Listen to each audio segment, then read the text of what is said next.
Gurushan Bhai, thank you very much for joining me and permitting us to know you. Thank you very much, Purvish Bhai. Thank you. It's my pleasure. So, Gurushan Bhai, how and what was the reason for you to join this profession?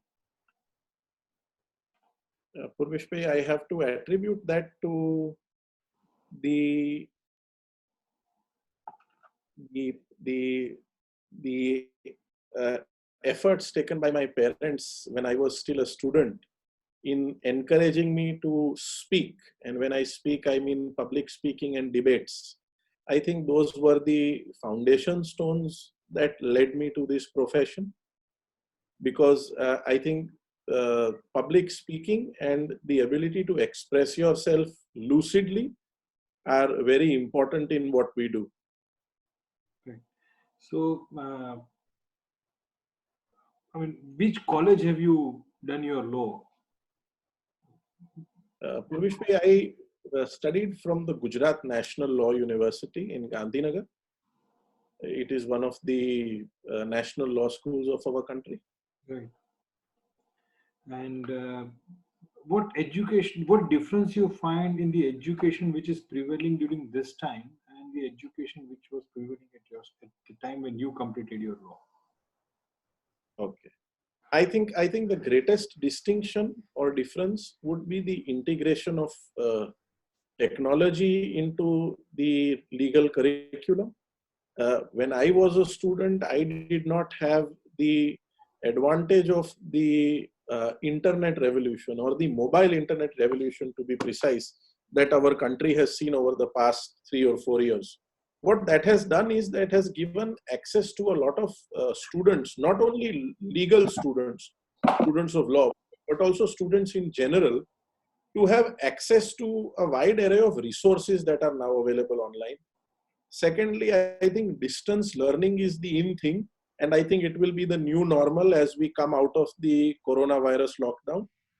I think these are things that we as students did not have, and they were not normal for us. Secondly, I think what is also important to recognize as a difference from then to now is the impact that online resources have had on students. Uh, as students, we were always taught to first look at books and then move to an online resource. But I think now the go-to resource for any student is an online resource, because it takes you right down to the information without you having to comb through information. So I think these are the two fundamental things that I have observed. Any change that you propose in the education system now, in the present education system? I think as far as legal education is concerned, uh, the most important change is the requirement to integrate practical courtroom experience and practical legal experience into curriculum. I think a lot of the education that students take today is designed to be theoretical because it is wholesome. But somewhere down the line, I believe there is an absence of practical integration of the practice of law and the education of law. I think that is something that can be worked on to ensure that the students that come out of law schools in the years to come uh, have a better idea of what they want from the profession. It also gives them an opportunity to explore the avenues that they have after they finish their studies. For education in general, I think we are a little less adventurous than the Western world. I think the avenues that any student has when he comes out of school or college in the Western world are far more than what we have in India. I think it is important for us to open our minds and widen our horizons and uh, allow for career opportunities and options for the next generation and for students, which here in India are, even as on date in the 21st century in 2020, still non-existent to a great extent. Roshan bhai, with whom have you started your practice and what quality you admire of your senior with whomever you have started your practice with? Purvish Bhai, I started my practice and I worked under Shri Sandeep Bhai Singhi, who is a renowned solicitor and advocate in the Gujarat High Court. And I think the second part of your question is the easiest question for me to answer immediately and right away. I think the one quality that I have admired till date and which I have tried to a great extent incorporate in my practice is sheer hard work and devotion that goes into each matter. I think there is no exception or shortcut to hard work, and Mr. Sandeep Singhi is a classic example for that. I have seen him working relentlessly day and night when we have had to prepare matters urgently. The second most important quality is a non-compromising approach in your practice. And when I say non-compromising, it means ethically, there must be no compromise. Legally, there must be no compromise. I think that goes a long way in establishing your reputation amongst your colleagues and the community as a whole. So I think these are the two very important qualities that I have always admired in my scene. Bhushan Bhai, when have you actually stand before the court independently, and how was your mental status or physical reactions or the butterflies in the stomach then? I was lucky. I was lucky in the sense that I had the privilege for my first independent appearance, and I still remember it as if it was yesterday, to appear before one of the finest judges of the Gujarat that Gujarat has produced, that is Justice Akil Qureshi. It was a tender matter, a government contract matter where I was appearing for a private party. And Justice Qureshi, in his inimitable style, is the epitome of calmness and composure in court. I was opposed, and I will not take names, but I was opposed by a senior member of our Gujarat bar. And Qureshi gave me the opportunity to very calmly and at my own pace explain my matter. I ultimately ended up taking an interim order on that date in my first appearance after I started my independent practice.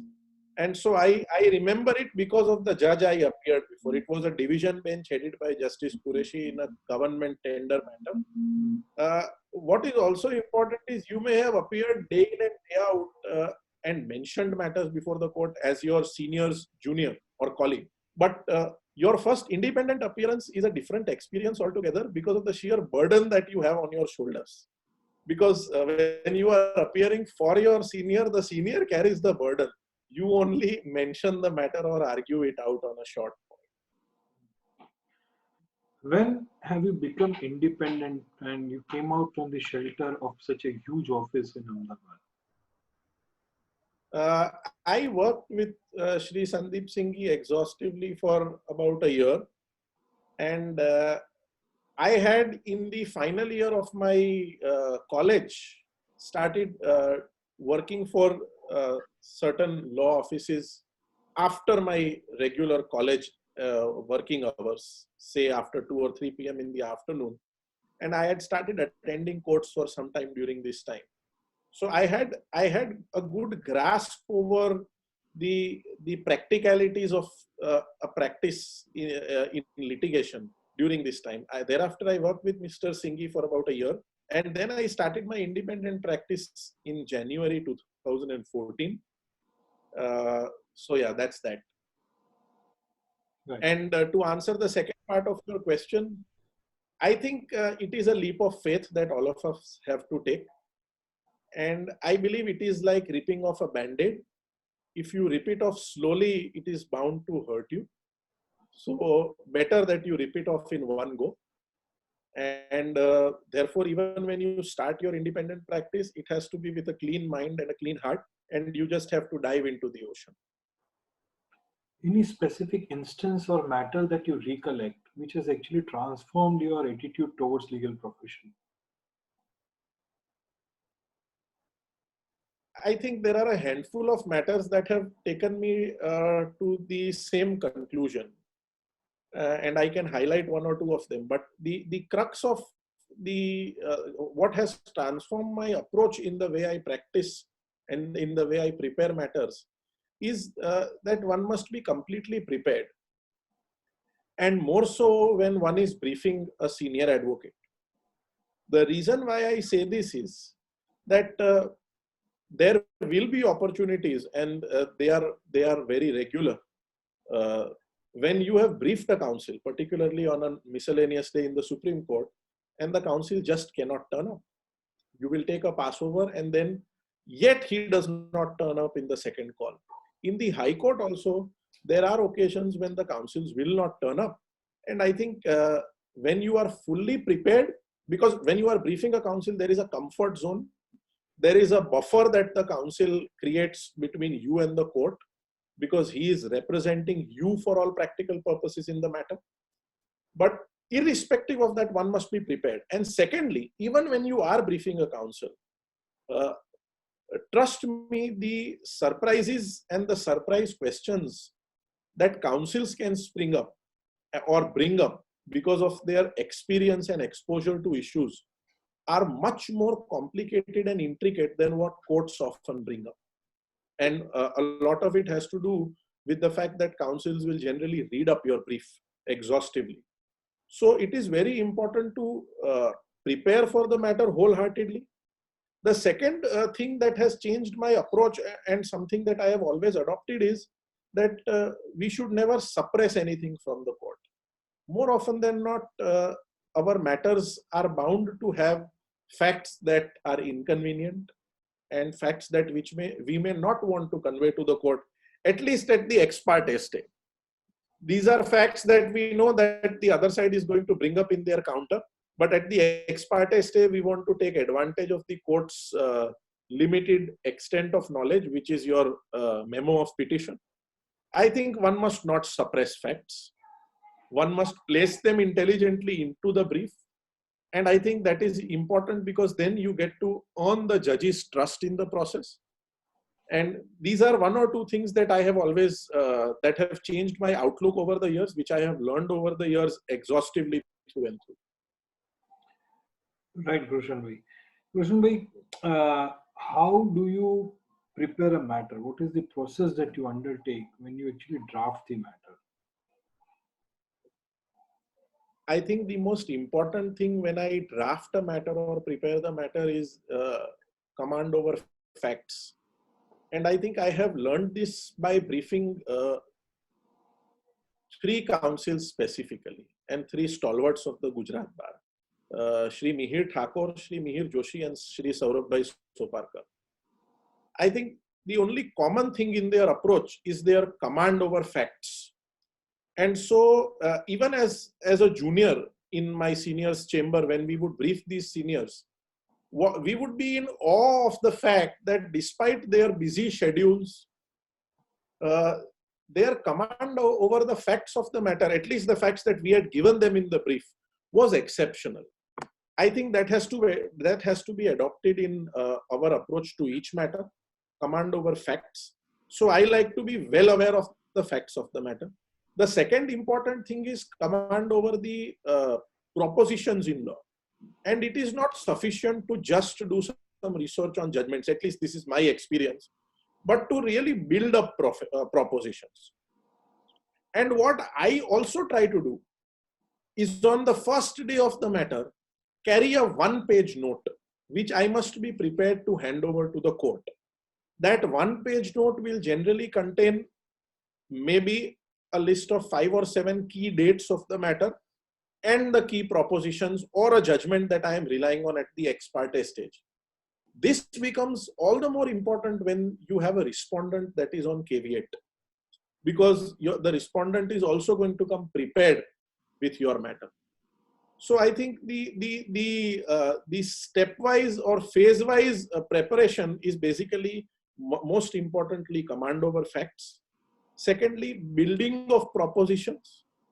Thirdly, being conscious of the weakness of your matter. And being candid or honest enough to admit those weaknesses in the court. It is by experience that if your weaknesses or the flaws in your matter, which are generally either flaws of law or flaws of fact, are brought to the court through you yourself, then the court is more inclined to look at your matter in the correct perspective. So I always like to consider it to be a tripod test whenever I am sitting to prepare a matter. One is the facts, number two, the law, number three, the flaws of the matter, and finally and most importantly, I like to, after I have drafted a brief, sit with the client. I have done so over this holiday through video conferencing. I would prefer doing it personally because the impact that the client's input has in a brief is cannot be put on a pedestal of value. It is invaluable. And I have read a lecture by Shri Janak Dwarkadas, a learned senior advocate from the Bombay High Court, who also says that he would sit in his younger days to prepare the brief with his client. He would never dictate a brief in the absence of his client. I think being practical and the fact that all of us are hard pressed for time, the least we can do in the form of justice to our brief is to sit with our client after we have prepared the brief. That is extremely important. Right. Whom do you construe your idol or a mentor in the legal profession? I think the list is endless. We have to learn from everybody. At an impressionable time in my, and I am restricting this to people in the legal profession. My father is definitely my idol. He is a chartered accountant and an advocate practicing on the taxation side. And after him, I would say that when I entered the profession, and now over the years, I think we idolize people whom we like to emulate. These are people whose qualities or whose approach in their matter we like to absorb. These can be some very, very prominent senior advocates of the bar, or somebody who has really taught you something outside the court ecosystem. For me, I would say I would, and again, this is a non-exhaustive list. This is an illustrative list for all practical purposes. I would say the hard work of Mr. Mihir Thakur is something that one should idolize, because people see his prowess, but people don't see the toil that he puts into his brief. I think the on the feet thinking and quick response and preparedness of the brief of Shri Mihir Joshi is something that deserves idolizing. Shri Saurabh Soparkar's sheer control over the matter and the legal propositions is something worth idolizing. One more name that must necessarily come up in this list is Shri S.V. Raju's overall approach to the matter. Renowned criminal senior advocate Shri S.V. Raju has a different lens through which he looks at the matter, and I think it is something that cannot be explained orally. One has to experience it. I think it is because of his the sheer experience that he has over the years, but his ability to read between the lines in the matter is incredible. So these are some of the people that we idolize, and I think this is, as I said, this is a non-exhaustive list. We idolize everybody every day when we see something brilliant on their part in the courts. So how are you utilizing your lockdown days? The first couple of days, I have no qualms in admitting that we have all been flittering away time a lot more than we should. But I think we have to come to a realization that life must go on in this new normal. I am utilizing my days by balancing it with work, family, and my hobbies. I have been catching up on old movies. I went up on Google and searched for Oscar winning movies between 1960s and 80s, and I've tried to watch as many of them as I can. I have tried to read a couple of books, and I have tried to work in this new ecosystem. How I'm also using my lockdown days is being able to spend some much needed time with the family. I think we don't get that privilege when the courts are going on. So this is essentially just like an extended summer vacation for all of us. And so a cup of tea in the evening with the family goes a long way in making you realize that the things you miss during regular court days. Any changes that you propose to see in the legal fraternity after this lockdown period, when we all have time of self introspection? The most important change is the integration of technology into our overall approach. I think meetings with clients physically is going to be a thing of the past, at least in the foreseeable future. And I strongly believe that only those who adopt technology in the right perspective are going to have an edge over the others. I have observed in my limited participation in courtroom proceedings over the last month or so that even the courts have, even this within this 1 month and odd period, improved on their integration into the technological system. The Honorable Supreme Court first had one link available to one party. Subsequently, they realized that the advocate on record or the briefing advocate or at least the litigant deserved to be part of the process. And they ensured that the video app was reworked to have more than one link available to a party. Secondly, I think how it will fundamentally change is in pre-litigation or pre-hearing management. It is my experience in appearing in certain arbitral proceedings during this lockdown through video conferencing that pre-hearing written submissions, and we are used to giving exhaustive written submissions, but pre-hearing crisp written submissions are going to be heavily relied on now onwards as we go forward. What will also be relied on is homework before the hearing. We have to have sets of judgments ready that we have to be prepared to share in advance with the other side. One of the honorable arbitral tribunals that I have appeared before during these lockdown holidays, as I like to call these holidays, instructed very clearly to both sides that not only must you share your brief written arguments with each other, but you must also share your judgments with each other. And they also passed an order saying that each party shall rely on no more than 5 judgments to ensure that the hearing was crisp. I think the initial hesitation has to translate into better preparedness. And this is a change for the better. On reading about this on the internet, as I understand, certain other jurisdictions are already doing this. Singapore does a wonderful job by integrating technology into arbitral and courtroom hearings. And I think we have a lot to learn from that jurisdiction.